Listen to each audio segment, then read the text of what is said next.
Welcome to the Bigger, Braver Life Show, where leaders and high performers learn to rewire their minds, regulate their nervous systems, and rise into their next evolution.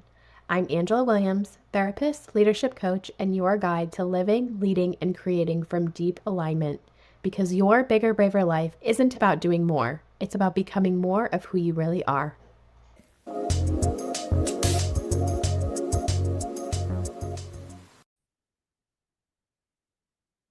Hey everyone, welcome back to the show. We're going to talk about a topic that I feel very passionately about today, and that is the ability of leaders to find true rest and reset opportunities and make that an ongoing practice that you're going to carry with you for your whole life.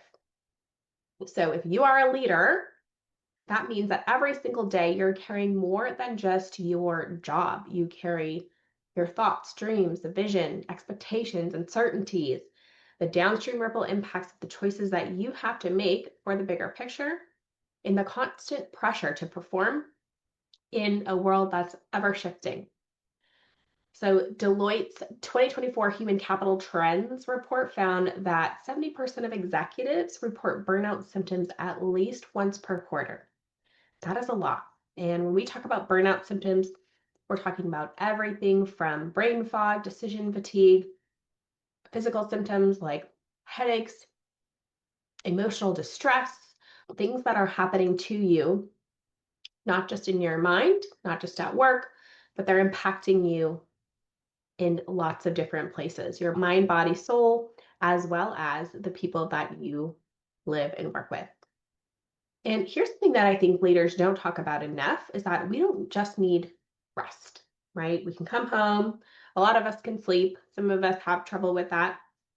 Another sign of burnout, right? With a busy brain, waking up at 3 a.m., thinking about things we need to do.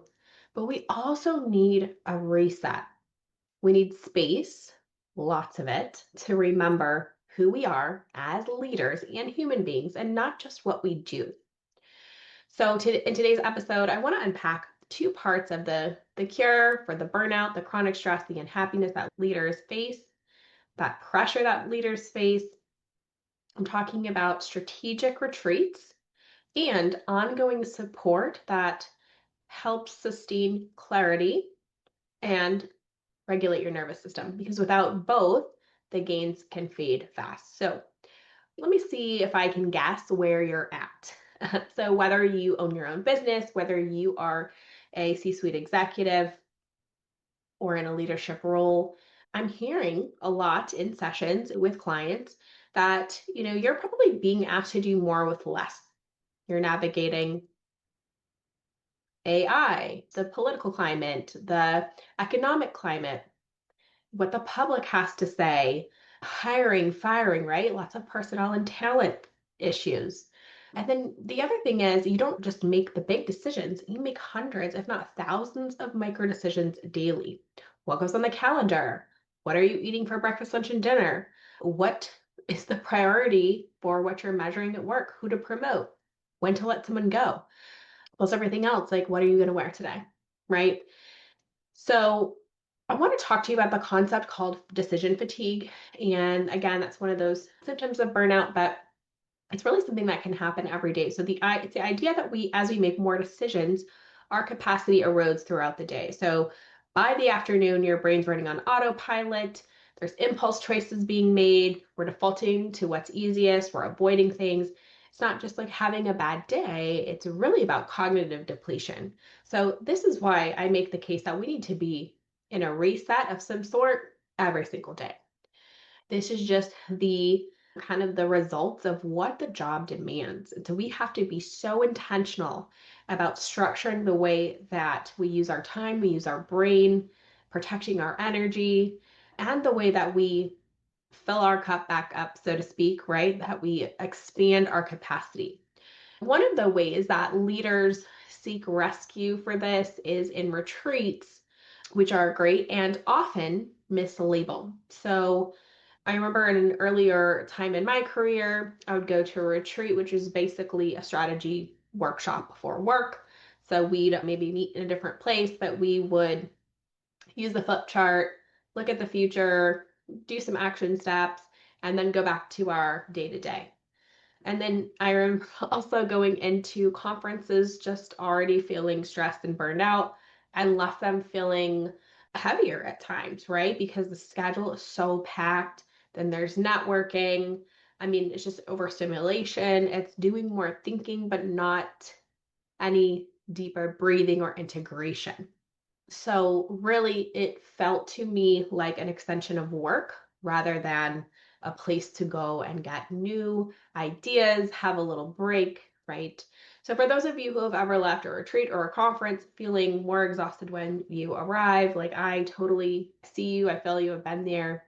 So let's talk about what is actually undermining you and how a designed pause undoes that stress. So the Harvard Business Review, just for some more research, the Harvard Business Review reports that leaders make about 35,000 decisions per day. And again, small ones, the color of a font, the email triage, right? All of that.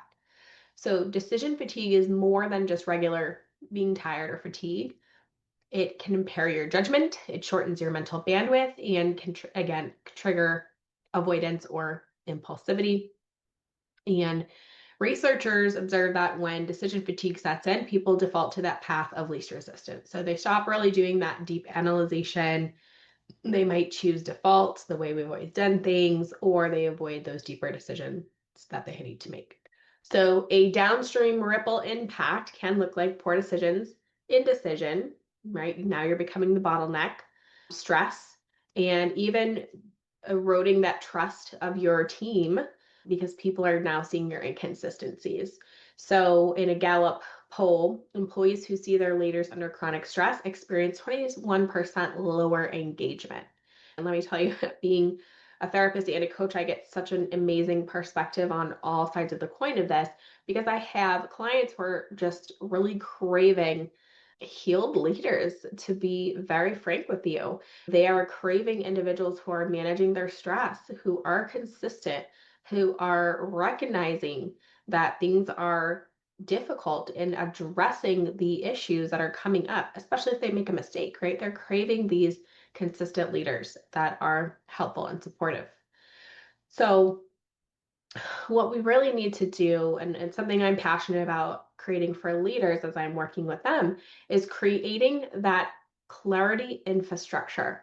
So that means that you need systems, identity anchors, rest buffers, frameworks, all of that to catch you when your brain is spent.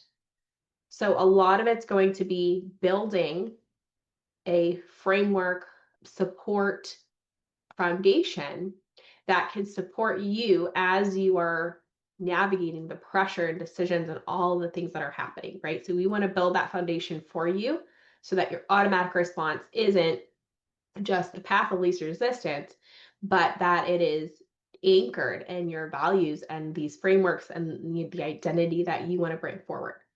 So something that I love about a true restful restorative retreat is that it can jumpstart that recalibration. But unless you've built that ongoing support and that foundation in, it's easy to kind of slide back into our old patterns and behaviors. Okay. So what does the right kind of retreat look like? How do we make that into more than just a quick pause, right? So in my opinion, and something that I've created from the experiences that I've shared, is that a real retreat isn't just a tour of meetings. It is designed for spaciousness, for thinking, reflection, for integration. These are the pillars that I've designed retreats upon. And so whether that is a retreat for a single person, or that is a retreat for leaders in the same group, or whether that is a retreat, and I'll share an example of one where we pull together leaders from different disciplines. But basically, what I think a successful retreat has in it is space for silence and unstructured time. So we need time for our brain to actually rest. No Slack, no email. You don't need to perform here. You get to rest, reset, reflect. Okay? A sensory reset. So we're picking very intentional locations, environment that is apart from the norm. So we're going to go to somewhere with more nature elements. There's a slower pace. There's not as much stimulation as you would get in an office setting.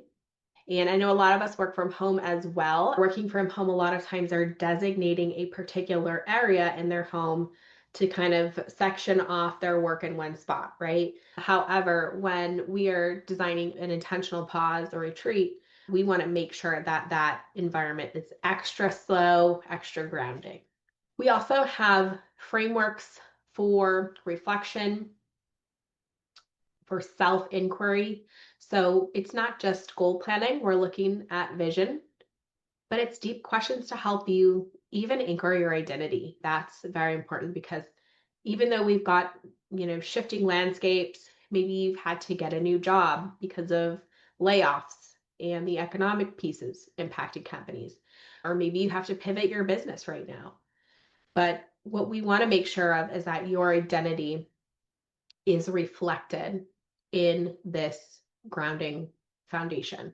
Presence and practices that you can continue to carry out after the retreat. There's going to be the embodiment, right, of how you want to show up as a leader. There's a lot of somatic connection. We're learning how our mind body is connected. We are listening internally for the information that pops up. It's really hard to do that sometimes when we have input. We need space to sort all of that. Okay. And then another one is peer access. So hearing how somebody outside of your company thinks, I think it's great to have an individual retreat. We need those for our own personal pieces going forward. I think it's great to also be on the same page with your company, your partner, whatever you want to do as far as, getting that space to come together and communicate. Another retreat that I'm hosting this upcoming year is being able to pull people from different disciplines to be able to hear how that perspective is. Sometimes that's so helpful, is to hear somebody outside of your discipline, reflect back to you what they're hearing or what they're seeing. Okay. I remember one time I was in a self-development program and I spent about, I think it was like 40 minutes just breathing and staring at the clouds. And in that time, I fleshed out an entire front to back offer for my coaching business. And it wasn't because I forced it, but because all of the distractions, all of the noise went away. I was able to tap into my flow state. I was able to tap into my creativity, right? That is the idea here. The retreat is the jumpstart for you to create the space, to create those new habits and practices so that you're able to feel calm, to feel in the flow, to be able to reset. And then being able to build on that, the real leverage also comes when you sustain what is created in that space. So whether you need, a lot of us need some sort of accountability, right? We want a thought partner to help us talk this out. We want to make sure to keep learning about our personal development, about the way that we think and how we can take that to the next level, right? So that brings us more to a more lasting piece, and that is the ongoing support. So imagine you finish a retreat, you return, life projects, work projects hit you, life is lifing, right? And within months, you feel kind of at the edge again. That's what most people experience. So ongoing support is going to fill in the gaps. We're creating structures, we're creating strategy, we've got accountability, you've got coaching, you've got those micro pauses, you have access to community, and you're really integrating everything, right? Those are opportunities for integration. So recognizing that this is a supportive process that can help you ensure that your retreat gains stick, your clarity continues to deepen, your nervous system capacity continues to expand. We need regular resets, and then we need the ongoing support to hold those results in place. So here's what I want you to do next. So if any of this is hitting you, the weight, the overwhelm, the pressure, the feeling that maybe your daily practices aren't sticking, or just a once in a while retreat's not sticking, and you want something that's very intentional, I want you to, again, imagine a retreat that's not about work, it's not about PowerPoints, but really about focusing on optimizing you, your clarity, your abilities, your creativity, the ability to be that compassionate leader. And then imagine that continuing support that ensures the clarity becomes your operating baseline, not not just a one-time thing. That is the direction that I'm moving in to support leaders. And so, for an example, we have a Lake Como retreat coming up in 2026 with limited spaces. And it's not just a vacation, it's not a workshop. This is a transformational experience. So, if you feel called, please go to angelamarie.co/retreat. Or if you want to contact me, you're always welcome to send me an email or get on the email list, send me a message on social media. I'm happy to answer questions you have, send you the details. And then if you are recognizing that ongoing support is needed for you to optimize the way that your brain works, that the way to help you with those soft skills to be able to really step into your full emotional intelligence as you lead a team, as you lead through challenges, send me an email, reach out to me, angela@angelamarie.co. We will talk about how to lead from your clearest self, leave what's not for you outside of your energy bubble, how to set those boundaries, how to be strategic in what you are doing, the habits, the routines, the rituals that you are putting forward, that you're not just checking a box, right? That you are truly caring for yourself in and out. And that creates that ripple impact of positive change throughout not only just your workplace, but your world, right? Your family, your community, everyone that you're able to interact with. So until next time, I want you to lead from your clearest self, not from what's left over, and reach out for any support.